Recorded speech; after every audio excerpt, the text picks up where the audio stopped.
in interviewing more than 1,000 guests for my podcast. One was a pastor and a teacher in a local high school by the name of Aaron Blake. Bishop Blake was a pastor, as I mentioned, of a church, and he provided foster care for a young boy by the name of Melvin, plus 3 others from the football team before he was done. In fact, their church provided foster care for 36 young men and women before they aged out of the system.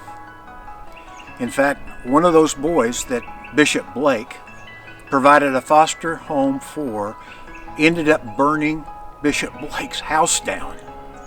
And Bishop Blake provided the love for that young man that he had never experienced in his life, loving him through his mistake. This is a great story. You better get a tissue or two ready, because you will shed a tear. Aaron Blake is a pastor and worked for years as a guidance counselor at a local high school. He says nothing in his background prepared him for a conversation he would have with a young man named Melvin. I didn't understand what helping a 15-year-old in foster care was about. I had counseled folks with marriage, death and dying, jail, all kinds of situations, but never a foster kid that was in the system that had went in 9 different placements since he was in high school. Wow. And now he was sitting in front of me. And I said this to him. I said, Melvin, if I could, I'd take you home with me. This is a special on-location edition of Family Life Today. Our host is the president of Family Life, Dennis Rainey, and I'm Bob Lepine. We'll hear a powerful story from Bishop Aaron Blake today as we learn about how God enlarged his family. Stay tuned.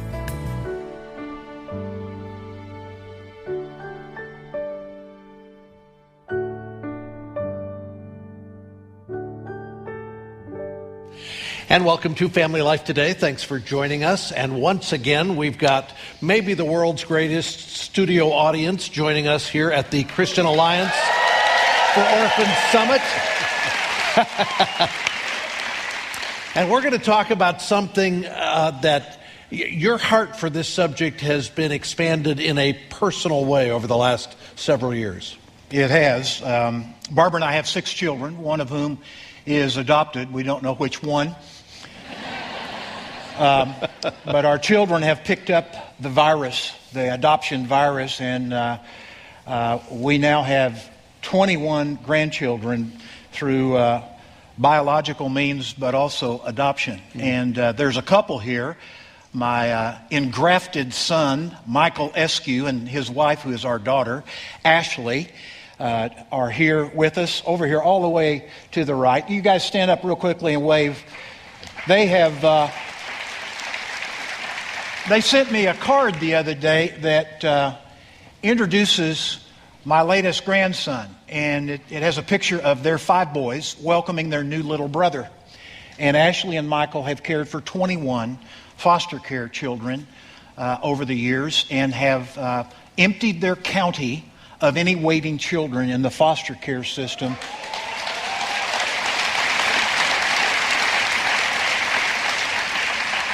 Little William David, we call him Will, joined us, and he's a picture, I think, of what's waiting across the country for the church to step forward. And we have a hero with us that I think fulfills one of the words that Christ gave in his Sermon on the Mount. Matthew chapter 5 says, "In the same way, let your light shine before others, so that they may see your good works and give glory to your Father who is in heaven."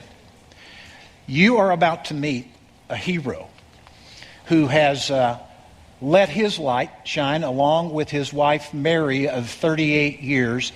Bishop Aaron Blake is going to join us on the stage. Come on up, Bishop. Bishop Blake, join us.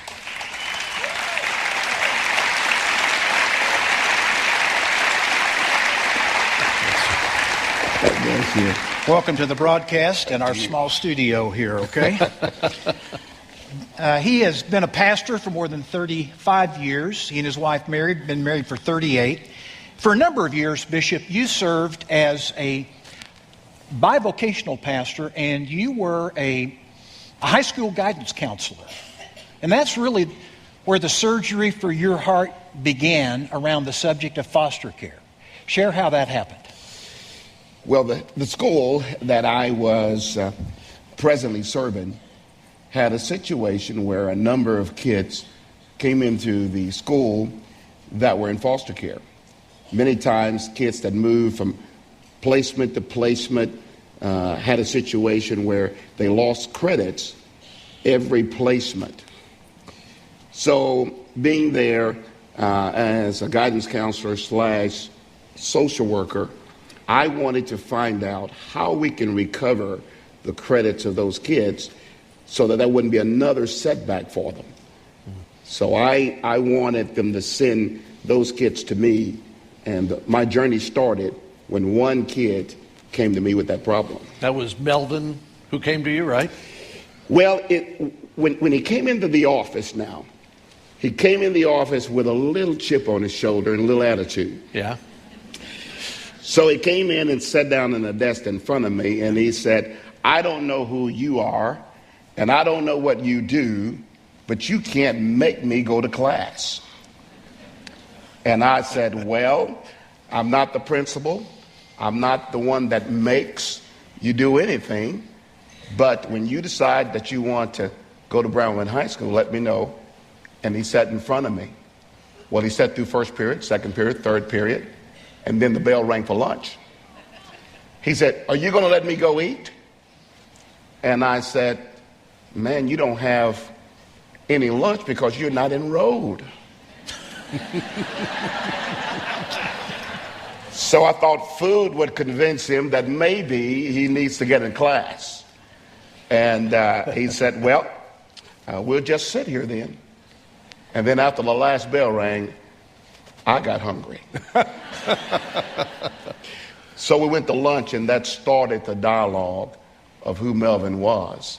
But on the way to lunch, I noticed he had some biceps and triceps. So on the way to lunch, I took him through the football gymnasium and dressing room. It's something about a sock-smelling dressing room that goes into the head and nostril of a kid. And he said, "Do you think I can play football for Brownwood High School?" And I said, "No way." He said, "Why?" "You won't go to class." We go get a burger, we come back. We come back through the hall where all of the trophies and the pictures on the wall, and that was my high school alma mater, by the way. And 2 of those championships I was on, and that was my picture. I said, "You see that guy there?" And he said, "Don't tell me that was you." And I said, "Yes." I said, "We won state championship." Pulled him by the coach's office. Coach began to talk to him and say, "Hey, this is the guy that is going to come and play football." I said, "No way." He said, "Why?" I said, "Because he won't." And then Melvin hunched me in the side. So what we walked off, and Melvin said, "Hey, I'll make a deal with you. If you get me on the team, I'll go to class." So I got him on the team. He went to class. But my main assignment that day was to recover Melvin's lost credits. How he was in one school, and before he could take his final, he moved because of something happening, losing credits. Many kids across the country in foster care. These things happen. That's why the dropout rate and the inability to finish high school is high amongst foster children. Had he been in foster care his whole life? He went into foster care when he was 19, and he sat in front of me when he was 15. Oh, went in when he was 9? Nine. He was 9? You know, you not only cared about his lost credits, you also cared about his lost soul. And so you went home that day to have a conversation with your wife, Mary, who by that point, you guys were in the empty nest, right? Yes. And you hadn't been talking to her about foster care kids, and you kind of went home and announced something to her. Well, yeah, you know, we had 6 biological children. Right. And the baby of that 6 is sitting there on the front row. Her name is Anna. So we had 18 months now. 18 months of an empty nest. Oh, yeah. Oh, Lord. It's glorious. It's glorious. Give me 5. Yes.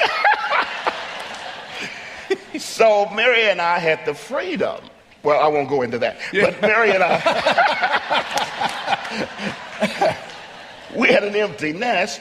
And But what had happened was Melvin had gotten into class, gotten on the football team, and had some success that year. And then at the end of the year, something happened with his placement. And so CPS called and said, we're coming to get Melvin. So the school transferred the call to me. And they said, would you prep Melvin? Because we're going to have to move him. We know he's having success, but something happened. Before I could get to Melvin, the CPS worker had already gotten to the school and told Melvin that he was going to move. Melvin bolted out the door, ran to the side of the building, across the football field, and was gone. The CPS worker came and said, he probably is going to contact you because of relationship. That evening, I stayed at the school late.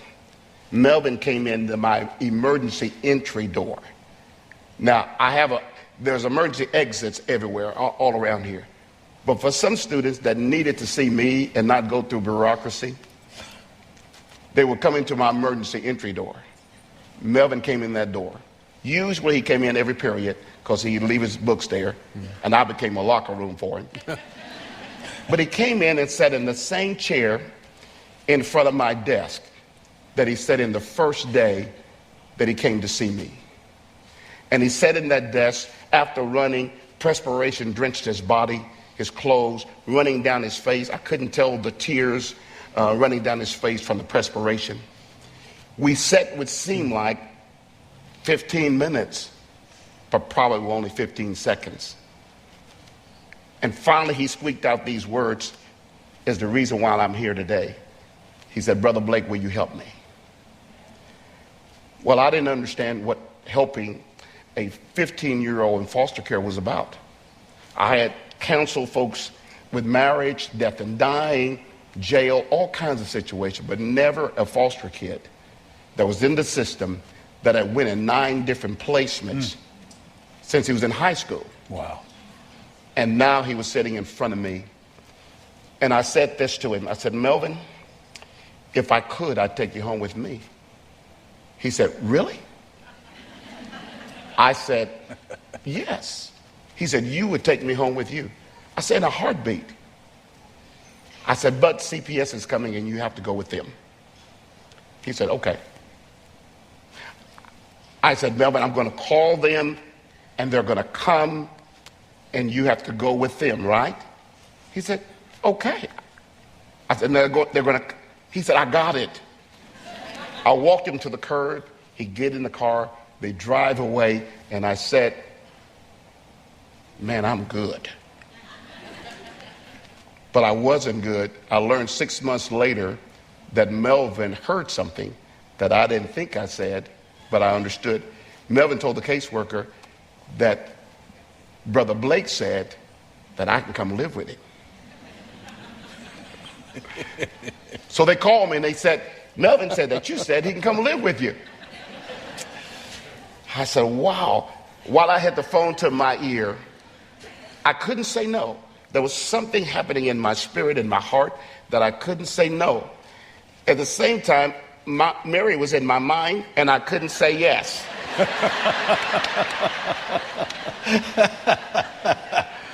On the way home now, I rehearsed over and over what I was going to say to Mary. I mean, I went through all kinds of stuff. And Mary doesn't talk a lot, usually. Usually when I get home, I regurgitate my day and I tell everything. At supper that night, she was just going off about everything. I didn't hear nothing she said. I was trying to figure out what I was going to say. Then finally I said, guess what happened to me today? And then I told about Melvin. I didn't know that Melvin had been in her Sunday school class. She said, you mean little Melvin doesn't have a home? I said, no.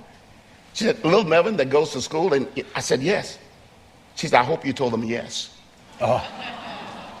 I literally almost fell out of my chair. Yeah. I couldn't wait till the next morning to call CPS to tell them, hey, yes, Melvin can come. I called at 8 o'clock straight up and got voicemail. But anyway, finally when I got through, I said, tell Melvin, yes, he can come and live with us. We're ready. And then they said, are you a licensed foster parent? Yeah, our audience knows a little bit about that. Yes. Well, I didn't know anything about it. I said, what do you bother us at?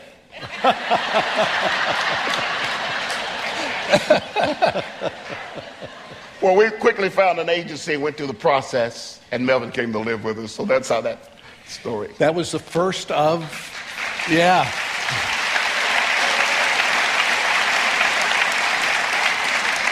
Melvin was the first of 6 foster sons. All of them foster sons, is that right?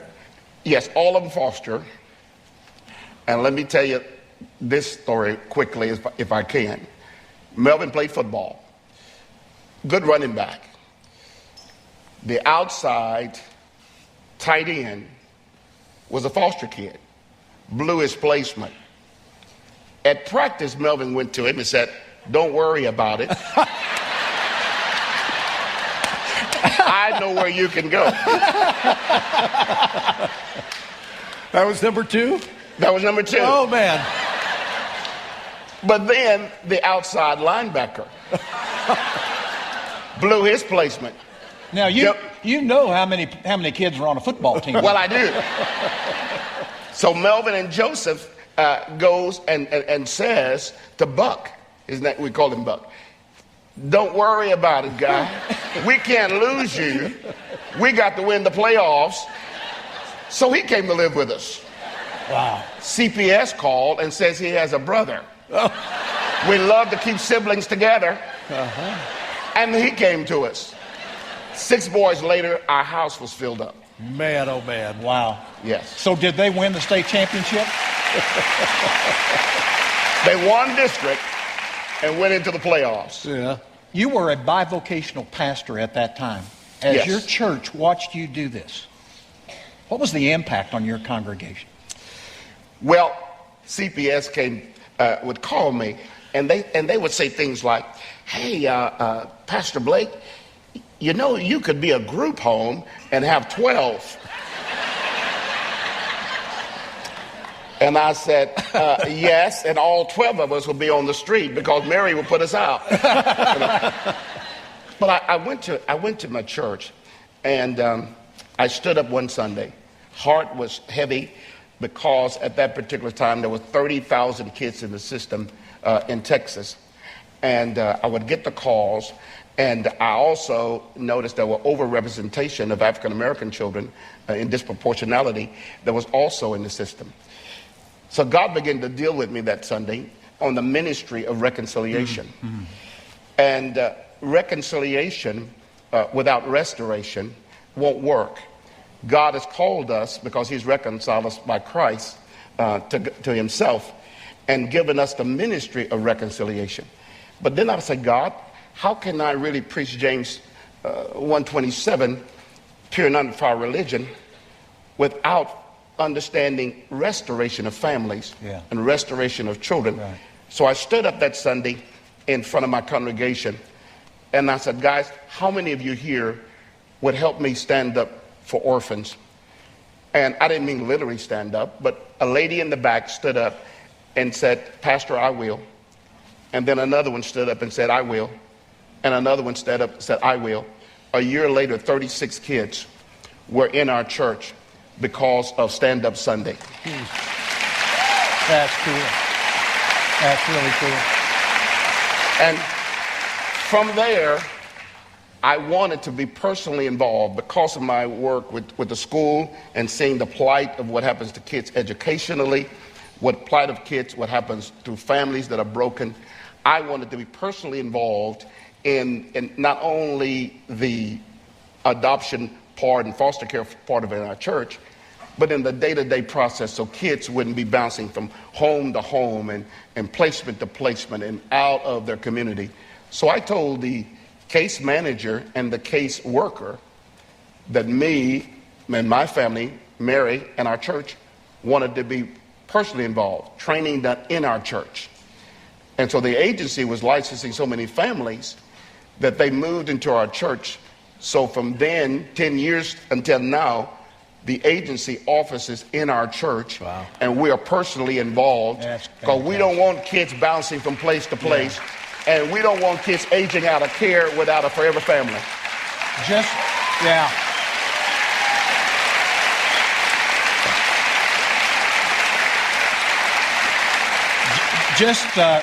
Just real quickly, but because there's one more of the 6 that you engrafted into your family that I want you to talk about. You're on a mission now about the entire state of Texas. Yes. Share just a quick, if you can, about how you're embodying the ministry of reconciliation there.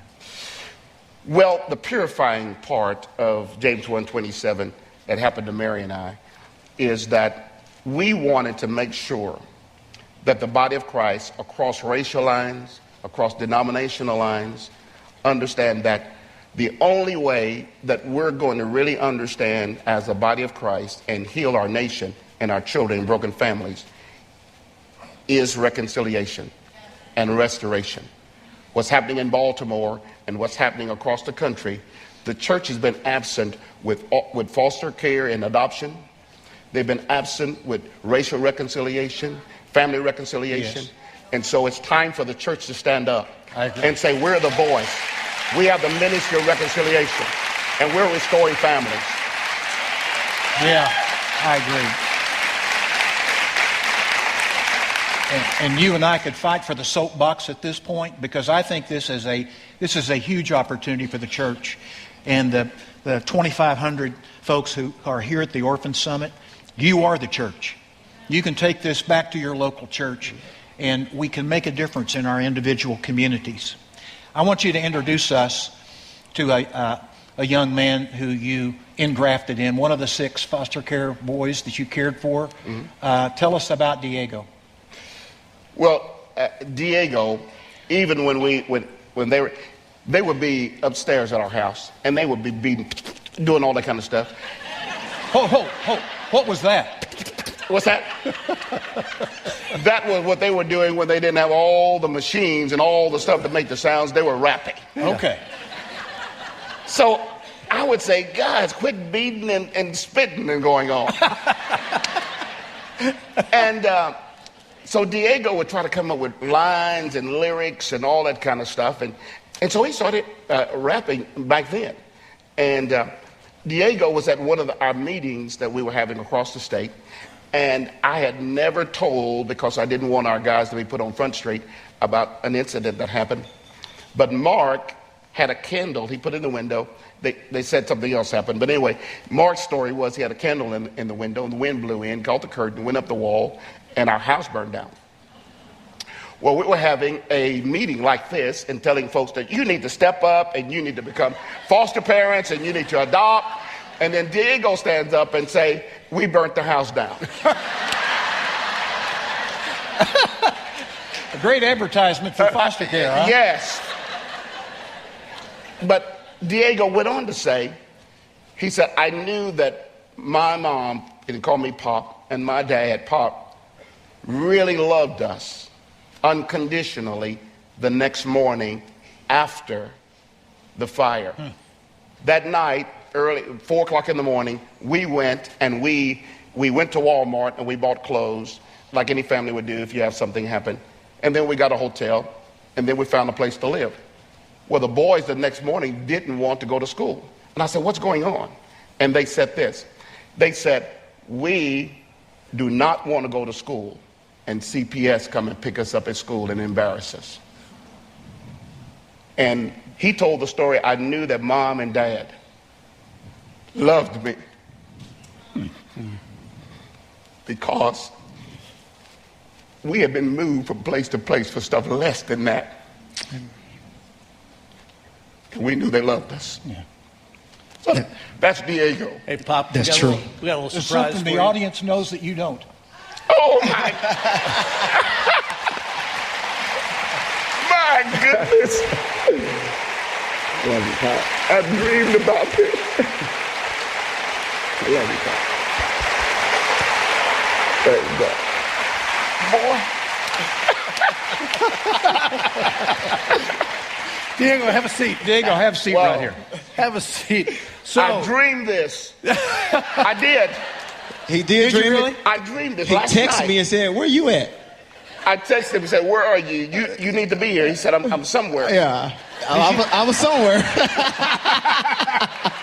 Have a seat. Oh, wow. We thought this young arsonist ought to come out and tell these folks that morning when Pop said to you, "It's okay." Well, like he explained in the story, when we did burn the house down, we burnt the house down. And honestly, man, we thought we was heading somewhere else. We thought we was going to be going to another foster home or somewhere else. And man, when I tell you this man, after the house burned down, instead of coming to us and fussing at us and stuff, he took us. The only place open was Walmart. He just took us to Walmart, bought us some clothes, and to go to school the next day. So we went to school, and y'all, we after school we worked out. We didn't want to get back home because we knew that we was going somewhere else. So we worked out. We stayed away from the house as long as we possibly could. And we of course we got home at the time that he allowed us to come home, and we thought we was gone. And next thing you know, we was going to a different, of course, your mom's house, moved us into his mom's house, and like we was there, and he was like, "Y'all are my boys, like y'all are engrafted in, and there's nothing that you can do to separate basically my love for you." And just being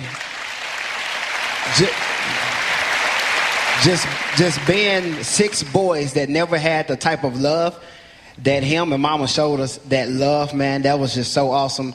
And it transformed our life, man, and it really changed our destiny and the things that we are doing in life now. Yeah.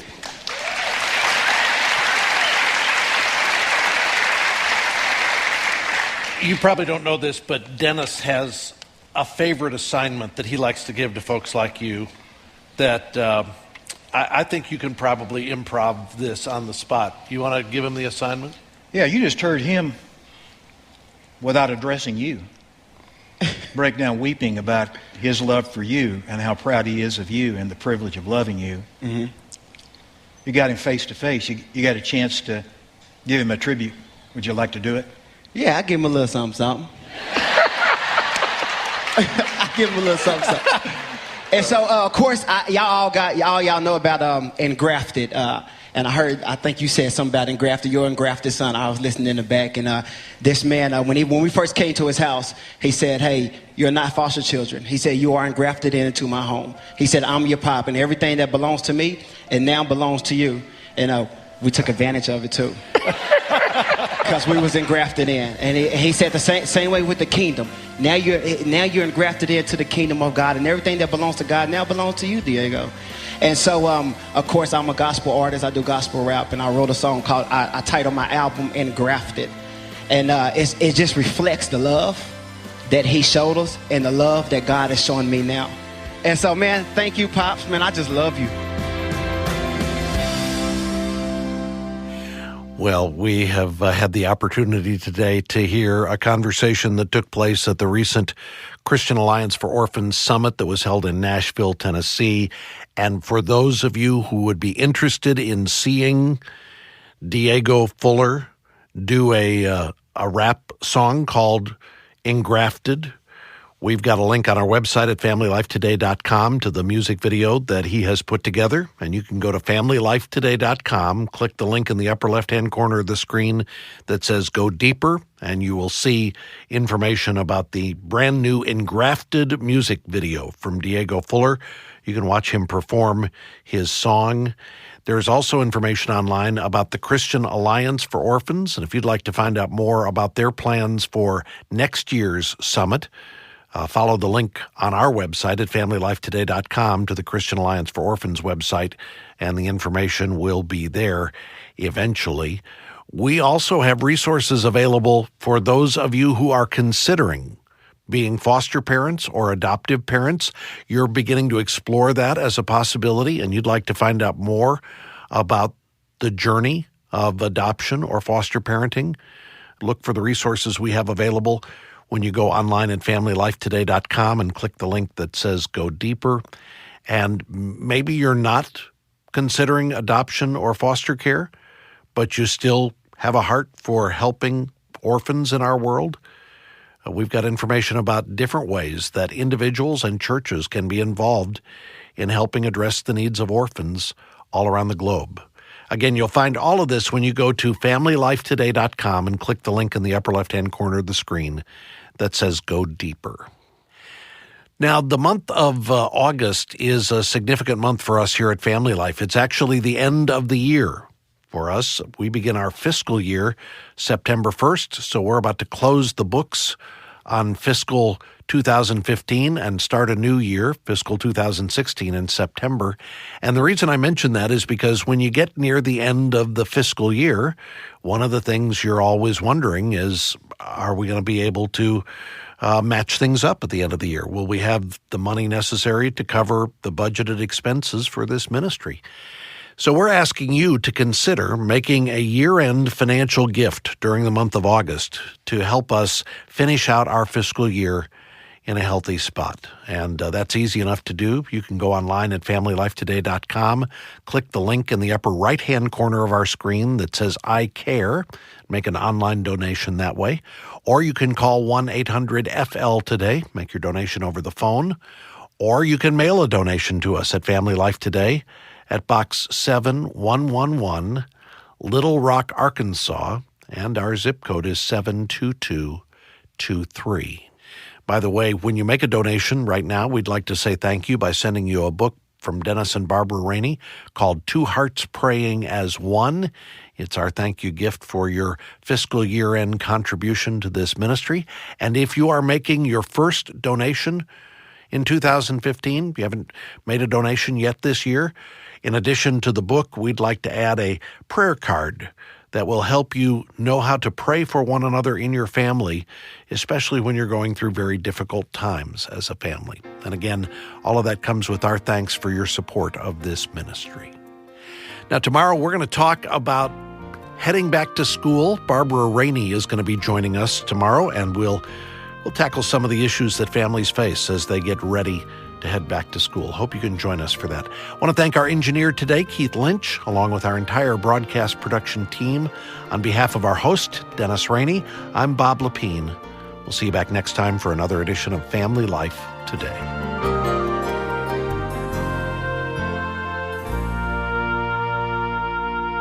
Family Life Today is a production of Family Life of Little Rock, Arkansas. Help for today, hope for tomorrow.